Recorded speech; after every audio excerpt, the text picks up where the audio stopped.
د کلچ چینل کتونکو ته سلامونه. هیله کوم چې روغ جوړ به یې او د کلچ نه به په امان یې.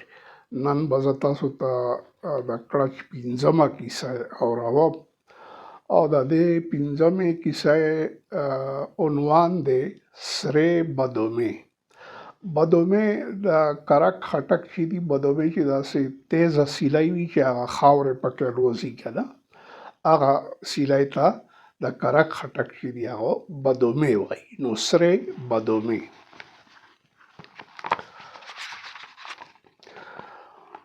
د یو دردېدلي مازدیګر خبره ده.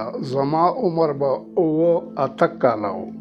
د خپلې مور سره د ترور د کور نه را روان وم. زما ترور په ټوپي کلي کې اوسېدله. مور مې په سر د لرګو وزکی یعنی پڼ راخستی و. ما د مور د دروند کمیس لمن نیولې وه او دواړه ستړي روان وو. دا څه زما د وړو پښو د مزل ستړیا او څه د خپلې مور د ستړي ځان او ستړي روح ستړیا وه. مور مې په سر د لرګو وزکی اخستی و. د لارې په سینې یې خپلې سترګې خښې کړې وې او دواړه روان وو. مونږ د شهید نیکه د هدیرې سره راتېرېدلو. د قبرونو کاڼي تک تور وو، لکه چې دلته اوس تازه اورونه مړه شوي.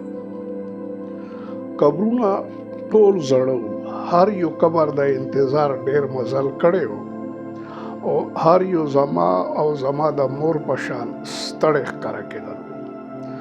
ځینې قبرونه مزل دومره ستړي کړي وو چې غورځېدلي وو.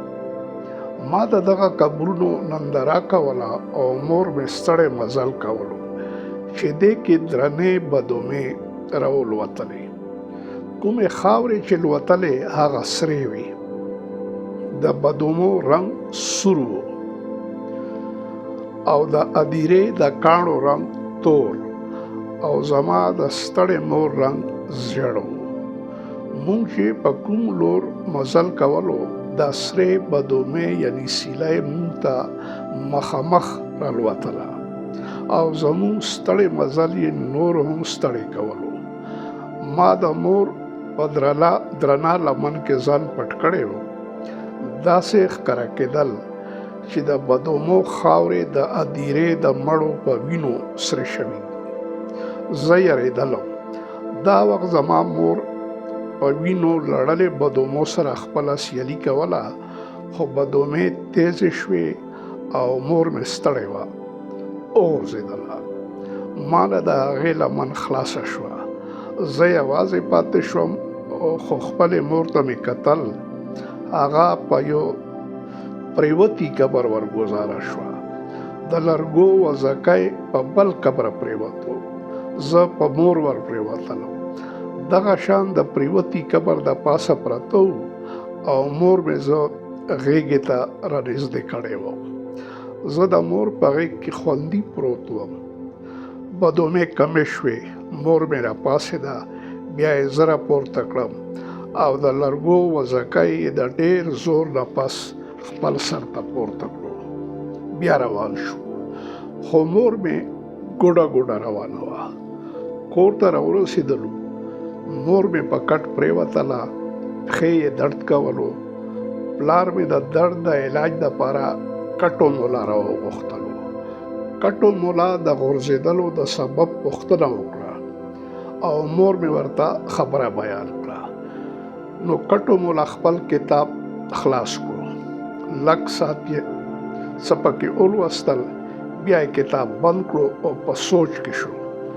مونږ ټولو کټو مولا ته کتل.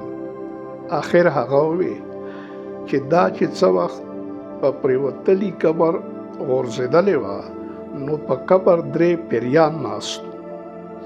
نو د دغه پیریانو د ټولو نه کشر ورور مړ شو. اوس هغه د مړ پیري دواړه ورونه په دې ناست دي او د خپل ورور بدل اخلي. دا خبره چې ما واورېده نو ما ته بیا هغه زړه او تور قبرونه راياد شول. بس مور مې بیا ناروغه شوه. دغه پیریان به کله کله راغلل او د دې په ژبه به یې مونږ سره خبرې کولې او کله کله به یې سندرې هم ویلې او ما به اورېدلې. بیا په ما کې دا عادت پیدا شو چې څه داسې د غم او خدای تماشا به چې مه لیدله نو ما به سندرې اورېدلې، خو معلومه نه ده چې دا سندرې چا ویلې. او بیا چې زما عمر د 20 کالو و او د شهید نیکه په دیرې یوازې زه تېرېدلم، ما ته هغه سرې بدومې او د مور غورځېدل رایاد شول. ما د قبرونو په خوا وکتل، ما ته داسې ښکاره کېدل لکه چې ټول قبرونه پرېوتي وي او په ټولو قبرونو پیریان ناست وي او سندرې وایي، خو په ویر لړلې سندرې.